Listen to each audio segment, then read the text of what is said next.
Math Curse by Jon Scieszka and Lane Smith. Read by Big Papa Scott.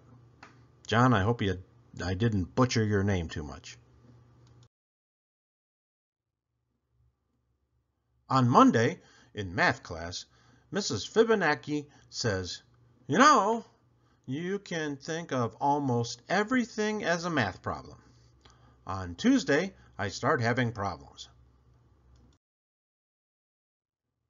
I wake up at 7:15. It takes me 10 minutes to get dressed, 15 minutes to eat my breakfast, and 1 minute to brush my teeth. Suddenly, it's a problem. If my bus leaves at 8 o'clock, will I make it on time? How many minutes in 1 hour? How many teeth in one mouth? I look in my closet, and the problem gets worse.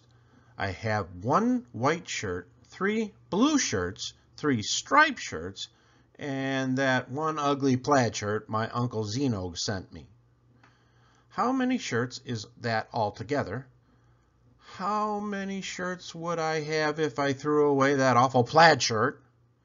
When will Uncle Zeno quit sending me such ugly shirts? I'm getting a little worried.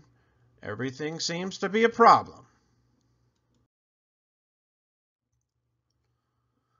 I take the milk out for my cereal and wonder. 1. How many quarts in a gallon? 2. How many pints in a quart? 3. How many inches in a foot? 4. How many feet in a yard? 5. How many yards in a neighborhood? How many inches in a pint? How many feet in my shoes? I don't even bother to take out the cereal. I don't want to know how many flakes in a bowl. Mrs. Fibonacci has obviously put a math curse on me. Everything I look at or think about has become a math problem. I try to get on the bus without thinking about anything, but there are 5 kids already on the bus. 5 kids get on at my stop, 5 more get on at the next stop, and 5 more get on at the last stop. True or false? What is the bus driver's name? Mrs. Fibonacci has this chart of what month everyone's birthday is in. Well, number 1, which month has the most birthdays? 2, which month has the fewest? 3, why doesn't February have a W? 4, don't you think this chart looks sort of like a row of buildings? 5, do you ever look at the clouds and think they look like something else? 6, what does this ink blot look like to you?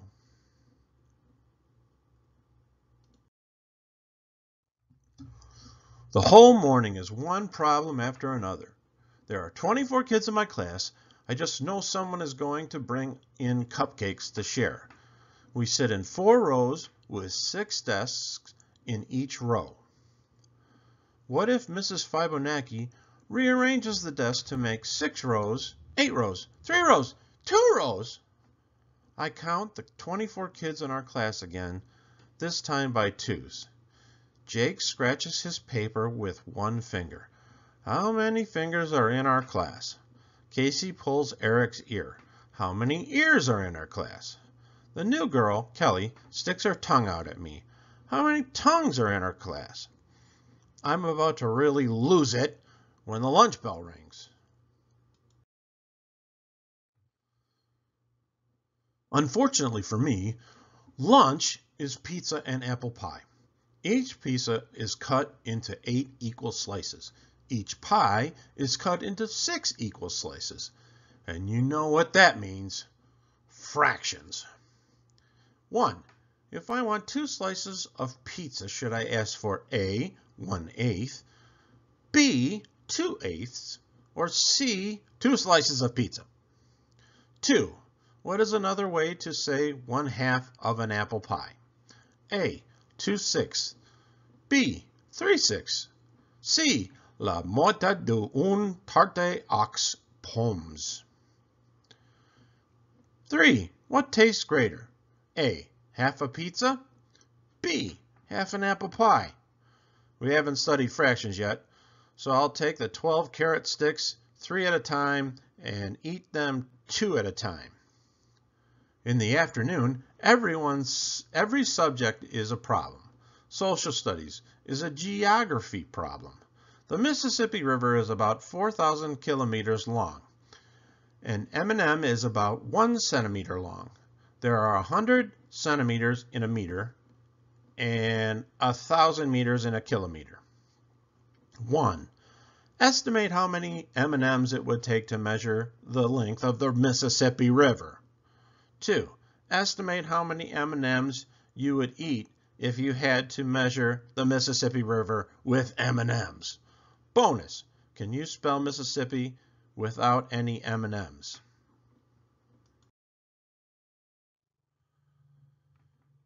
English is a word problem. If mail plus box equals mailbox, 1. Does lipstick minus stick equal lip? 2. Does tuna fish plus tuna fish equal fornifish? Phys ed is a sports problem. In 1919, Babe Ruth hit 29 home runs, batted .322, and made $40,000. In 1991, the average Major League Baseball player hit 15 home runs, batted .275, and made $840,000. Circle the correct answer. Babe Ruth is less than the average modern baseball player. Babe Ruth is greater than the average modern baseball player.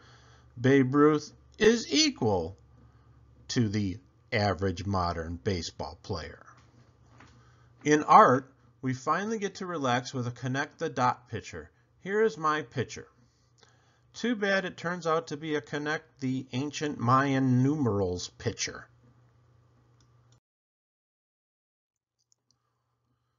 Math is just a total problem. Mrs. Fibonacci says there are many ways to count. She asks us to give some examples. Russell counts on his fingers. 1, 2, 3, 4, 5, 6, 7, 8, 9, 10. Molly says 2, 4, 6, 8, 10. Mrs. Fibonacci says, I always count 1, 1, 2, 3, 5, 8, 13. But on the planet Tetra, kids have only 2 fingers on each hand. They count 1, 2, 3, 10. And on the planet Binary, kids have only 1 finger on each hand. They count 1, 10. Number 1. Which are the next 5 numbers in each sequence above? Number 2.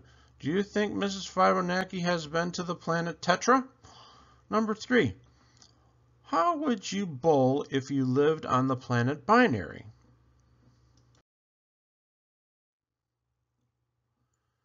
We are just about to go home when Rebecca remembers the special birthday cupcakes her mom made. There are 24 kids in our class. Rebecca has 24 cupcakes. So what's the problem? Rebecca wants Mrs. Fibonacci to have a cupcake too. Everyone is going crazy trying to figure out what fraction of a cupcake each person will get. I'm the first to figure out the answer. I raise my hand to tell Mrs. Fibonacci I'm allergic to cupcakes. Everyone gets 24, believes me, and gets 1 cupcake. No one, 0, has to figure out fractions. I stagger out of school. I'm a math zombie now. I have to find something to break the math curse. I decide to try chocolate. My favorite candy bar is usually 50 cents. But guess what? Today it's on sale for 50% off. Negative b plus or minus the square root of b to the 2nd power minus 4ac over 2a, where a, the number of letters in your first name, b, your age, and c, your shoe size. I decided to buy a licorice instead. I pull out my money. I have a $5 bill, a $1 bill, a quarter, and a penny. George Washington is on both the quarter and the $1 bill. Abraham Lincoln is on both the penny and the $5 bill. So which is true? A. 1 Washington equals 25 Lincolns. B. 5 Washingtons equals 1 Lincoln. C. 1 Washington equals 100 Lincolns. D. 1 Lincoln equals 20 Washingtons. Don't forget to show your work. Extra credit. How do you think Thomas Jefferson feels about all this? I am now a raving math lunatic. What if this keeps up for a whole year? How many minutes of math madness would that be? What's your problem? Says my sister. 365 days times 24 hours times 60 minutes, I snarl. Dinner brings no relief. While passing the mashed potatoes, Mom says, "What your father says is false." Dad helps himself to some potatoes and says, "What your mother says is true." I think about that for a minute. If what Mom says is true, then what Dad says is false. But if what Dad says is false, then what Mom says isn't true. And if what Mom says isn't true, then what Dad says isn't false. But that came to be true because he says that what Mom says is true, and she says that what he says is false. Can that be true? I think about that. Then I think about it some more. And I think I better go to bed.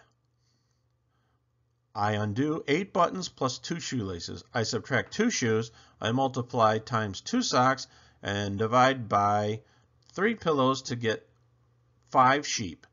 Remainder 1, which is all I need to count before I fall asleep. Then the problems really begin. I dream I'm trapped in a room with no doors and no windows. The room is covered with a lifetime of problems. I have only one piece of chalk. How do I get out? I'm about to give up and die when the answer to my problem comes to me. Fractions. I break the chalk in half. Then I put the 2 halves together. 1/2 plus 1/2 equals 1 whole. I put the hole on the wall and jump out. I'm free. I wake up Wednesday morning at 7:15. It takes me 10 minutes to get dressed, 15 minutes to eat my breakfast, and 1 minute to brush my teeth. My bus leaves at 8 o'clock. What time will I be ready? 7:41. No problem. I've broken the math curse. I can solve any problem. And life is just great until science class when Mr. Newton says, "You know, you can think of almost everything as a science experiment." The end.